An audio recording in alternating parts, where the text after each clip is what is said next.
"Sir, I can make your mother walk again?" That's what the barefoot boy said in the rain, and in 5 minutes he revealed more about Charles's mother than any doctor had in 11 years. The rain didn't come down hard. It just hung in the air, like Savannah couldn't make up its mind. The grocery store parking lot shimmered with puddles, oil slicks dancing on the surface like tiny kaleidoscopes. Cars rolled in and out, windshield wipers dragging across glass in slow rhythm. People moved with purpose. No one noticed the boy standing by the cart return. Tyrese Mallory stood barefoot on the concrete. Not moving, not begging, just watching. He was small for 11, skin smudged with dirt, hair too long for someone who didn't have a place to sleep. But his posture didn't slouch. His eyes didn't wander. He was waiting. That much was clear. At 3:17 p.m., the black Lincoln Navigator pulled into the front row. Charles Radnor stepped out in polished shoes, a charcoal gray suit that hadn't caught a wrinkle, and the kind of watch you don't wear to check the time. You wear it so others can't. He moved fast. Always had. The bag boy barely had time to hand off the groceries before Charles tapped his key fob and spun around toward the driver's seat. Then Tyrese spoke. "Sir, I can make your mother walk again." Charles stopped mid-step. His face didn't change immediately. Just a pause, a flicker of confusion. Then, slowly, he turned. Standing just 10 feet away, Tyrese met his eyes without blinking. "What did you just say?" Charles asked, his voice sharp and clipped. Tyrese didn't flinch. "Your mother. I can help her walk again." A flash of irritation crossed Charles's face, the kind that comes from someone used to being left alone and not used to being spoken to by barefoot kids. "That's not funny. It's not a joke. How do you even know who I am?" Tyrese shrugged. "I know your name. I know she had her stroke 11 years ago. I know she can't lift her left arm past her waist. I know she cries at night when you're not home." That landed like a punch. Charles's jaw tightened. His eyes scanned the area. A few shoppers were lingering near their cars. One woman pausing mid-door open, caught in the oddness of the scene. "Who put you up to this?" Charles snapped. "Is this some kind of scam?" "I'm not asking for anything," Tyrese said, matter of fact. "I just need to see her. 5 minutes. That's all." Charles stared at the boy. Hard. He wasn't sure if he was angry, scared, or just thrown off. This kid knew things he shouldn't. Personal things. Painful things. "I don't know who you are," Charles said slowly. "But if this is some sort of act, you picked the wrong man." Tyrese didn't back down. "If I'm lying, you'll know in 5 minutes." Silence stretched between them, thick as the clouds above. Finally, Charles let out a breath. "You got a name?" "Tyrese." Charles looked him up and down, then muttered, "Get in the car." He unlocked the back door, and Tyrese climbed in, careful not to dirty the seats, even though they already cost more than most apartments. Charles sat in the front. He didn't say a word as they pulled out of the parking lot. Traffic was light. Tyrese looked out the window, not fidgeting, not speaking unless spoken to. Charles glanced at him in the mirror more than once. Something about the way the boy sat there, so calm, it didn't make sense. They passed rows of mossy oaks and worn-down brick buildings. As they crossed into Isle of Hope, the homes grew larger, the gates taller. Soon, they reached the Radnor estate. An iron gate slid open with a buzz. They rolled up the circular driveway and stopped under the porte-cochere. "You have exactly 5 minutes," Charles said, turning to face him. "You go near my mother, and I don't like what I see. I will have you removed. Understand?" Tyrese nodded once. "You'll want to hear what I say." Charles didn't answer. He hit the lock button, opened his door, and motioned for Tyrese to follow. But what neither of them realized yet was that 5 minutes would change the rest of their lives. Charles led Tyrese through the side entrance, not the main one guests used. The path was lined with hedges trimmed to perfection and a silence that felt enforced, the kind of silence money buys. A housekeeper, Dolores, a woman in her late 50s with tired eyes, watched them come in. She opened her mouth to speak, but Charles shot her a look that silenced her. "She's in the sunroom," he said to Tyrese, his voice low, "like always." Tyrese didn't hesitate. He stepped through the hall like he knew the layout, like he'd been there before. That detail didn't slip past Charles. The sunroom smelled faintly of lavender and hand cream. Helen Radner sat in a high-backed chair near the windows. A blanket draped over her lap, her wheelchair pushed off to the side. Her silver hair was neatly combed. She turned her head when she heard footsteps, her eyes sharp despite everything else that had withered over the years. She smiled when she saw her son. "Back already?" Charles motioned to Tyrese. "He asked to see you." Helen looked past him, studying the boy. Her smile faded into confusion. "Who's this?" Tyrese stepped forward slowly, hands at his sides. "Hi, Miss Helen." Her brows drew together. "Do I know you?" "No, ma'am, not yet." Charles folded his arms and leaned against the doorframe, watching every movement. Tyrese pulled a folded piece of paper from his pocket. He laid it gently on the table beside her. "You made this in 1982. Pen and ink sketch of the oak tree in your backyard when you lived on Ogeechee Road." Helen's mouth fell slightly open. Her hands trembled as she reached for the paper. "I haven't seen this in 40 years, she whispered. Charles straightened. "How the hell do you have that?" Tyrese didn't look at him. "It was in her attic, with the others. But she stopped drawing after the stroke. I thought maybe this would remind her what her hands used to know." Helen's eyes were glassy now. Her fingers brushed the edges of the paper like it might dissolve. "You're from the neighborhood?" she asked. "No, ma'am. I don't have a home, but I know where yours was." Charles stepped forward. "Enough games. Tell me how you know all this. Tell me who sent you." "No one sent me." "Then how?" Tyrese turned to face him. "I had a dream about her 3 nights ago. She was sitting alone, couldn't move. But she kept whispering a name. Yours." "That's nonsense," Charles snapped. "Maybe," Tyrese said. "But here I am." Helen let out a weak laugh. Half disbelief, half awe. "What else did you see?" "You," Tyrese said softly. "Standing outside her room, angry, blaming yourself, but you don't know why. Or maybe you do." The room got still. Charles's face changed. Just for a second. The kind of change that happens when a person's armor slips and something raw gets through. Tyrese kept going. "You remember the night of the stroke? You came home late. She had asked you to visit. Said it might be her last birthday." "Stop," Charles said. "She waited up for you. You never came." "I said stop." Helen's hand touched her son's arm. "Charles," his eyes burned. "This kid's playing some trick. I don't know how he knows these things, but I didn't come here for this." "Then why did you bring me?" Tyrese asked. Charles looked at him, looked hard, but he had no answer. Helen's voice was thin. "I remember that night." Silence again. "I heard something in my chest before it happened. Like a door closing," she said. "And I thought, if I could just hold on long enough, he'd come." Tyrese moved closer, kneeling beside her. "You did. You made it through, but your heart never forgave the rest of you." Helen reached out her hand, touching his cheek. Something in her eyes shifted. Recognition, or maybe memory. "Who are you, really?" she asked. Tyrese smiled. "That doesn't matter yet. What matters is whether you believe you can heal." Charles turned and walked out without a word, the door clicking behind him. But Helen's hand began to twitch, ever so slightly, and neither she nor Tyrese pretended not to notice. Charles didn't go far. He stood in the hallway just outside the sunroom, back to the wall, hands clenched at his sides. His thoughts moved faster than he could keep up. He didn't like being blindsided. And whatever this kid was doing, it had cracked something open he had kept sealed for over a decade. He could hear them talking softly behind the door. It grated on him. Dolores approached from the kitchen, wiping her hands on a towel. "Mr. Radner, everything all right?" He didn't answer right away. "She's talking, like she used to," he said, unsure if it was an accusation or a confession. Dolores raised an eyebrow.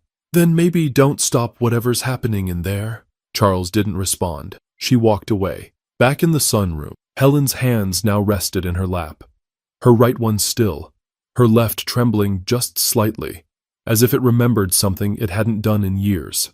Tyrese sat on the floor in front of her, cross-legged. You always kept your drawings, he said quietly, even when you stopped making new ones. Helen gave a soft smile. They felt like proof that I used to be more than what this body became. You still are, Tyrese replied, but you stopped believing it. She looked at him with a tired kind of wisdom. You talk like someone older. Maybe I am, he said with a grin. She chuckled. Actually chuckled. It had been a while since that sound lived in this house. Tyrese leaned in. Can I touch your hand? Helen nodded, unsure why she was saying yes to a stranger.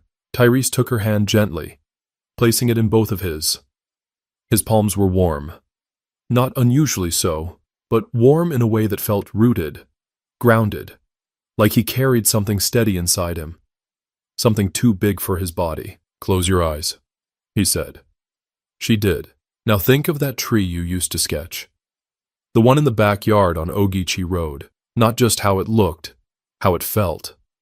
The way the bark scraped your fingers when you leaned against it. The way the wind moved through its branches in early fall. Can you see it? I can, she whispered. Now think of your feet on the ground underneath it. Helen's breath hitched. Tyrese's voice stayed calm, steady. What did it feel like to stand there? A tear slipped down her cheek. Free, she said. Say it again. Free! Charles had cracked the door open a few inches and watched through the gap. He didn't understand what was happening, but he could feel the air in the room had changed. Helen was crying now, not from sadness, but something deeper. Maybe it was grief. Maybe it was memory. Whatever it was, it looked real. Tyrese gently placed her hand back on her lap. Miss Helen, he said softly, you don't have to stay in that chair. Not forever. But first you need to remember what it felt like to be alive. Not just breathing. Alive. She opened her eyes and looked down at her hands. Her left hand twitched again.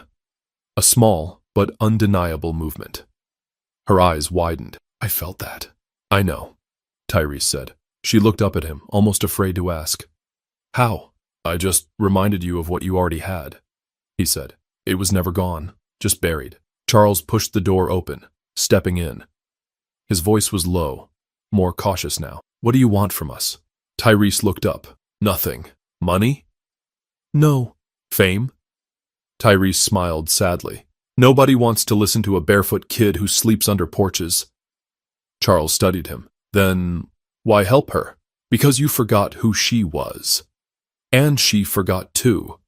Somebody had to remember. Helen's fingers twitched again, but something else had started shifting now.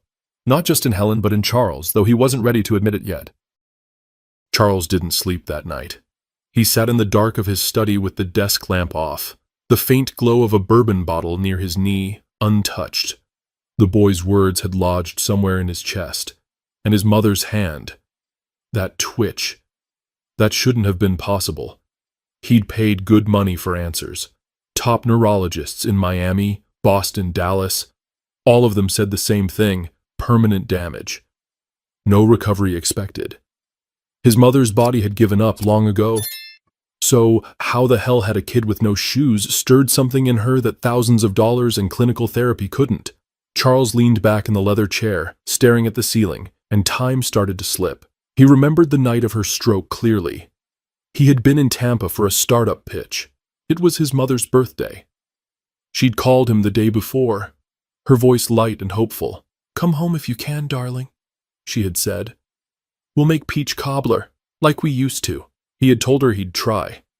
But in truth, he didn't plan to. Deals don't wait. That night, around midnight, his phone buzzed. It was Dolores, panicked, crying. Helen had collapsed in the hallway.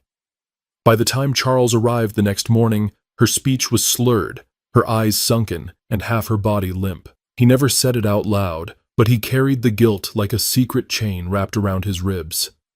He knew she waited for him. He knew the cobbler never got made. He told himself he did everything after that, paid for the best care, remodeled the house for accessibility, visited when he could. But none of it felt like enough. It never had. He took a sip of bourbon and stared at the photo on his bookshelf, him and his mother from years ago, before the stroke. She was laughing, arms around his waist. Her hands worked back then. She used to draw landscapes, paint with oils. He walked upstairs and peeked into her room. It was quiet. She was asleep, but her left hand rested outside the blanket, twitching lightly. Her brow was furrowed like she was dreaming something deep. The next morning, Charles found Tyrese on the back porch. He was sitting on the steps, talking to one of the house cats like it was his friend. "You slept here?" Charles asked. Tyrese nodded. "Didn't want to leave yet." Charles stepped outside. The morning was humid. Birds called out from the trees, but it all felt heavy. "You want to tell me how you know all this about my mother?" Tyrese scratched his elbow. "I already did. Dreams don't explain the sketch you gave her." "Sometimes dreams don't come from sleep." Charles sat down on the opposite end of the step. "Are you trying to be cryptic on purpose, or are you always like this?" Tyrese gave a small grin. "I say things the way I hear them." They sat in silence for a while. Then Charles asked something he hadn't planned to. "What about me? Did you dream about me too?" Tyrese's smile faded. He looked at him, not like a child looks at a grown man, but like someone searching a face for what still hurts. "Yeah," he said softly. "I saw you standing in a room full of light, but you couldn't feel any of it, like it was shining for everyone but you." Charles didn't know what to say. "You know what pain looks like in other people," Tyrese continued, "but you won't look at your own." Charles cleared his throat. "You ever think about becoming a therapist?" Tyrese chuckled. "I don't think I'd pass the dress code."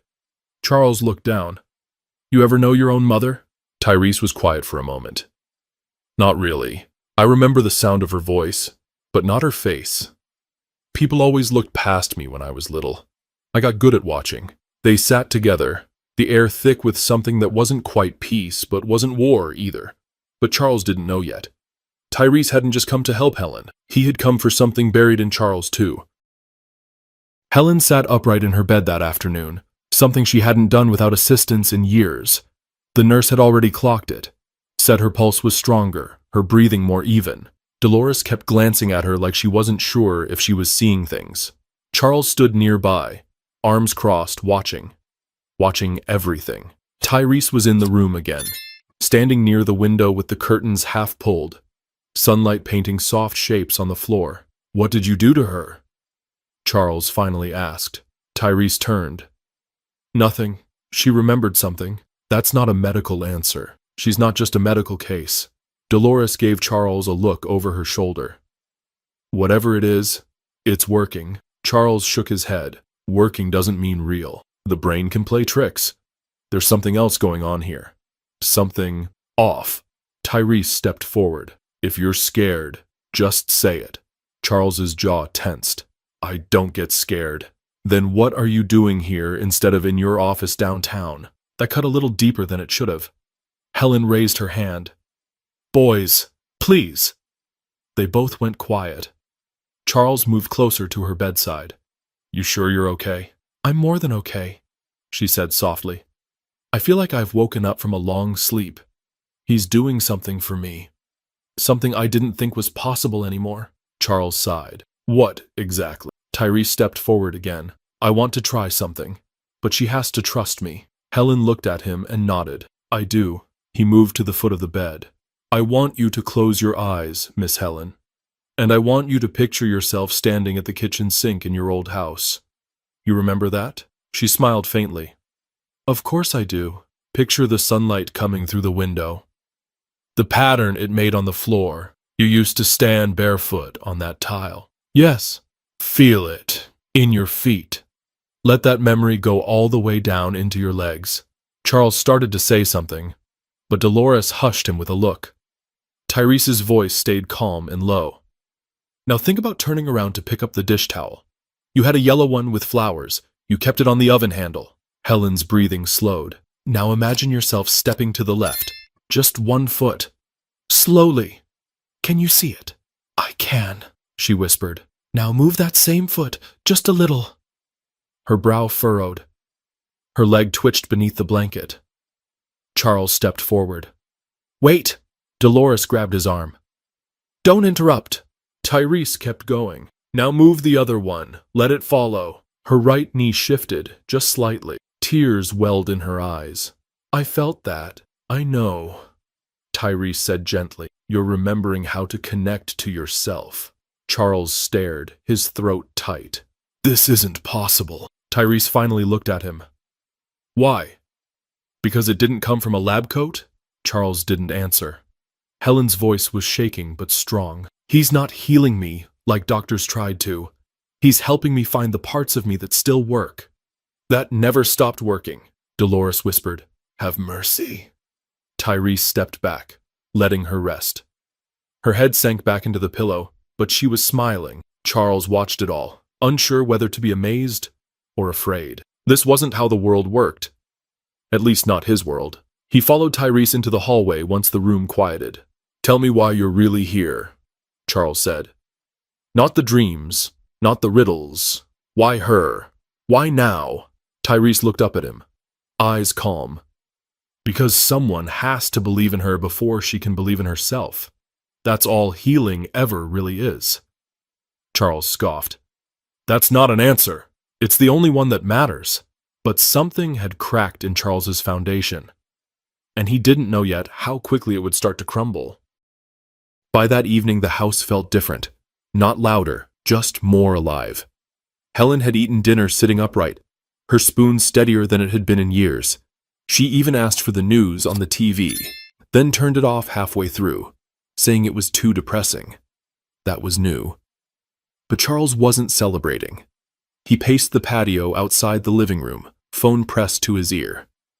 Franklin, I need you to look into something, he said, voice low. A kid named Tyrese Mallory, African American, about 11 or 12, might not be in school. No records I can find, no address. Franklin, his private investigator, sighed on the other end. You calling me for ghost stories now? Just find out who he is, Charles snapped. I don't care how long it takes. Inside, Helen watched the boy draw with one of her old sketch pencils.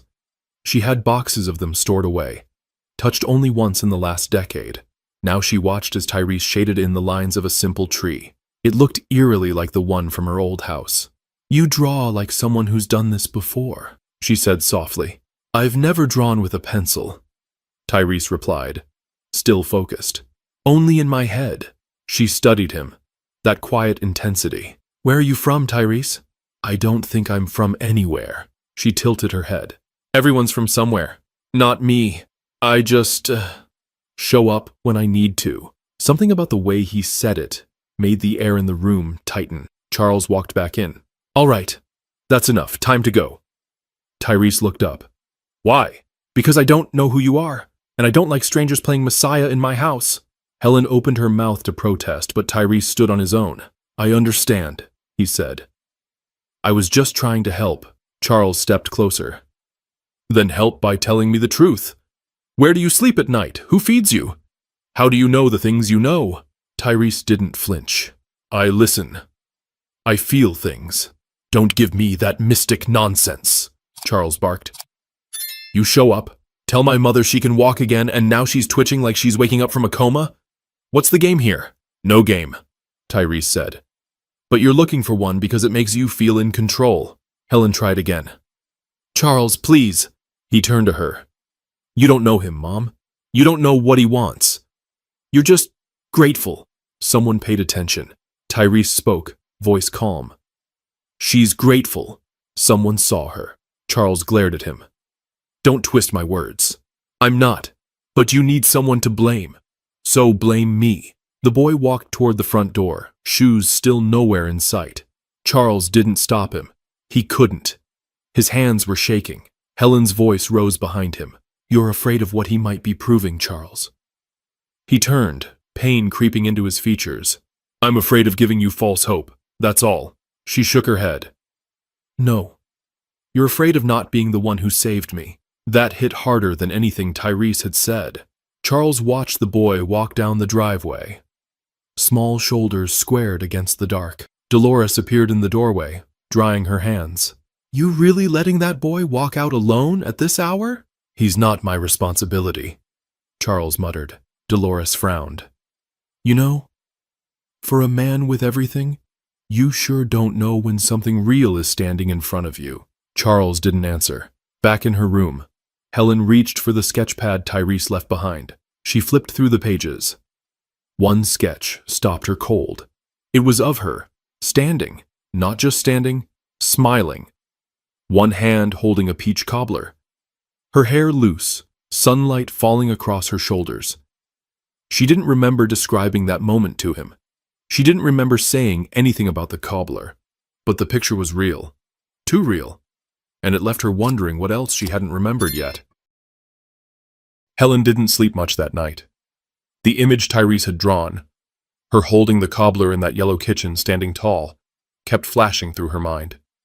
The cobbler was so vivid, she could almost smell the nutmeg. That moment wasn't just imagined, it had happened. But she hadn't thought of it in years, maybe decades. By morning, she'd made a decision. She pressed the call button next to her bed. Dolores appeared moments later, brushing sleep from her eyes. I want to try standing today, Helen said. Dolores blinked. What? I want to try. Just a few seconds. Help me to the window. I need the light. Dolores hesitated. You sure about this? I've never been more sure of anything in the last 11 years. Word got around the house quick. By the time Helen was halfway upright with Dolores on one side and the nurse on the other, Charles had made his way into the room, confused, guarded, but curious. You're pushing too hard, he said. You don't need to do this. I do need to, Helen said, her voice firmer than it had been in years. She took a shaky breath. The nurse counted down. On 3. 1, 2, 3. Helen's feet touched the floor. Her weight shifted slightly forward. Her knees locked. Arms out to stabilize. She stood. Not fully. Not strong. But for 3 full seconds, she was vertical. Her own weight under her own legs. Then she crumpled into the chair behind her, breathing heavy but laughing. Laughing like a woman who had just remembered she wasn't dead yet. Charles stood frozen. Dolores clapped a hand over her mouth. The nurse's eyes welled with tears. Helen looked at her son. Did you see? He nodded once. Slowly. Yeah, I saw. Then don't ever tell me that boy was just a fluke, she said. He didn't respond. He couldn't. Later that afternoon, Charles drove around Savannah for hours, not sure where he was going. He found himself in neighborhoods he hadn't set foot in since college. The rundown parts, the forgotten corners. At a bus stop off Skidaway Road, he spotted him. Tyrese was sitting on a bench, eating a bag of plain chips like it was a feast. Charles pulled up and rolled the window down. You're still here. Tyrese looked over. Didn't know where else to go. Charles got out of the car, walked over, and sat next to him. She stood, he said. Tyrese didn't smile, just nodded. 3 seconds, Charles added. That's a beginning. They sat in silence for a while. I had a dream last night, Charles said. I was 9. She was baking that cobbler. I was standing behind her trying to steal a peach slice. She slapped my hand and laughed.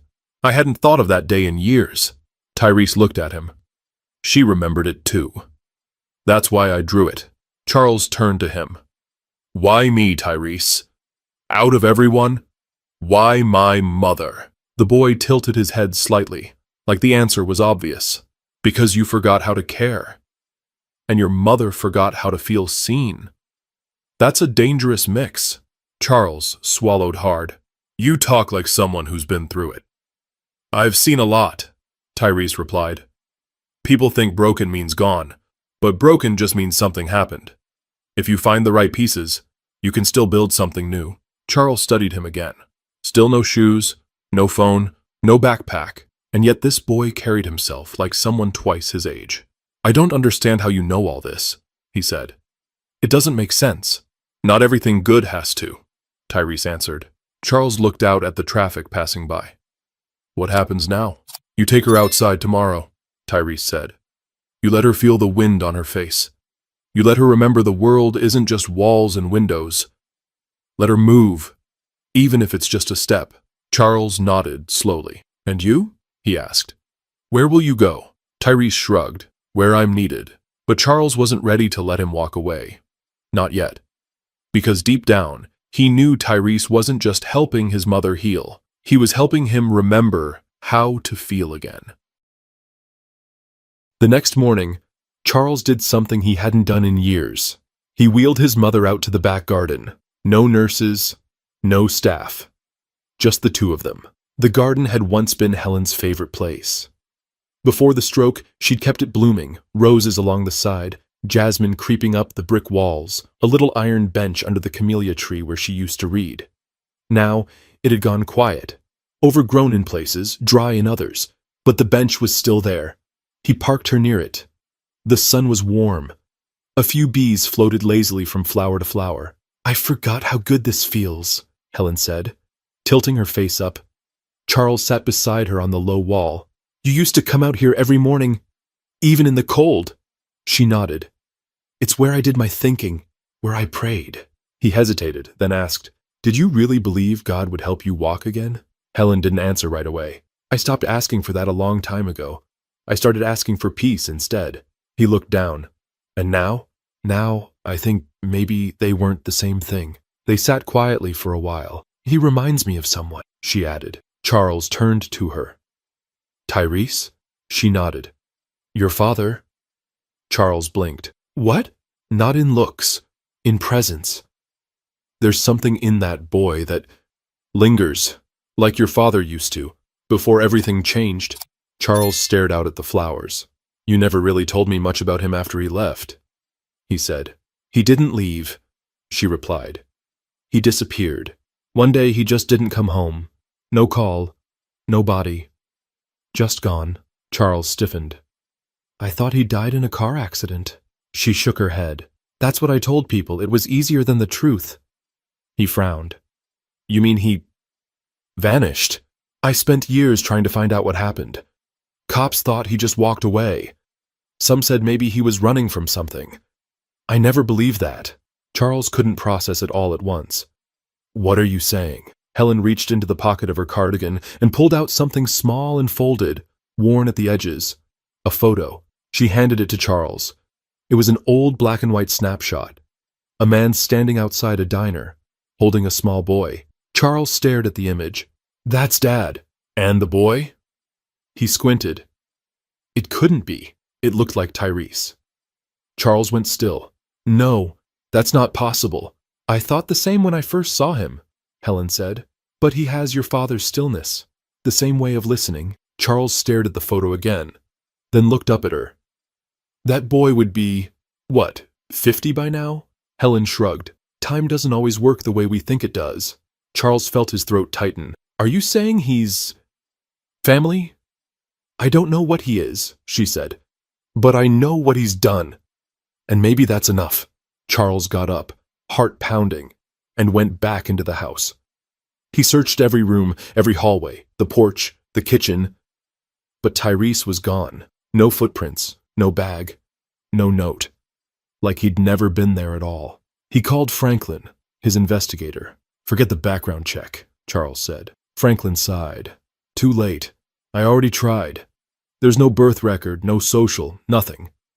Closest match I found was a child in Jacksonville who disappeared 6 years ago, but that boy would be 17 now." Charles hung up, palms damp. He walked back outside. Helen was still under the camellia tree, eyes closed, peaceful, and the garden smelled faintly of peach cobbler. But Charles knew in that moment, Tyrese didn't just walk into their lives. He had always been part of the story, waiting for them to catch up. A week later, the Radnor estate looked different, not because of renovations, but because of life. Windows stayed open. Light moved through the halls. Music played in the afternoons, old jazz records Helen used to love, the ones Charles never bothered to learn the names of. And Helen was walking. Not fully, not gracefully. But every morning, with Dolores or the nurse holding her arm, she took 3, then 4, then 6 steps. One slow shuffle after another, like her body had finally remembered it still belonged to her. Charles had stopped questioning it. There were things he still didn't understand, probably never would. But for once, that didn't bother him. He'd also made some changes. The downtown office? Still running. But he didn't show up 5 days a week anymore. He set up a fund, quietly, no press releases, called the Tyrese Initiative. It provided physical therapy and mental health resources for kids who couldn't afford them. The first pilot program launched out of an old community center on Habersham Street, and every time he walked through that center, he found himself looking, not for donors or results, for Tyrese. But he never showed up, not in person, not in photos, not even in memory, exactly. It was like trying to hold on to a dream right after waking, details slipping through your fingers no matter how hard you tried to hold them. One afternoon, as Charles returned home, he noticed a folded sheet of paper stuck in the gate. He opened it. It was a sketch, black pencil, a street corner in Savannah, and on the edge of the drawing, small but clear, a figure, barefoot, hands in his pockets, eyes steady. No name, no message, just that. Charles stared at it for a long time before tucking it inside his jacket. Later that night, he sat with his mother on the patio. She had taken 7 steps that day. Her eyes were bright, her voice steadier than it had been in a decade. "I used to be afraid to die," she said softly. "Now I'm not. Not because I want to go, but because I finally feel like I've lived again." Charles glanced over at her. "You think he'll come back?" She smiled without looking at him. "I think he was never meant to stay." He nodded. He didn't say it out loud, but he hoped she was wrong. As the sky turned golden, they sat in silence. Eventually, Helen spoke again. "You're softer now." Charles raised an eyebrow. "Softer?" She chuckled. "That's a compliment. You were too sharp before. Everything in your life had an edge. Hard to run a company with soft hands. Harder to love anything that way," she said gently. He didn't respond. Instead, he took the sketch from his pocket and handed it to her. She studied it. Her eyes narrowed at the figure in the corner. "That's him?" she said quietly. "The way he stood. Like the ground never moved under him." They sat there for a while longer, watching the light fade. A breeze passed through the trees. Somewhere far off, wind chimes rattled against each other. And for the first time in a long time, Charles felt something he hadn't let himself feel since he was a boy. Peace. Not the kind that comes from answers, the kind that comes from acceptance. Because sometimes, the world sends you what you need, not what you expect. And sometimes, healing doesn't start in hospitals or labs. Sometimes it starts in a grocery store parking lot, from the mouth of a barefoot boy who knows too much. And when it does, the only thing you can do is listen. If this story moved you, take a second to reflect on the people you've forgotten, the memories you've buried, or the forgiveness you never gave yourself. And if you're willing, share this story, subscribe to the channel, and help someone else remember what healing really looks like.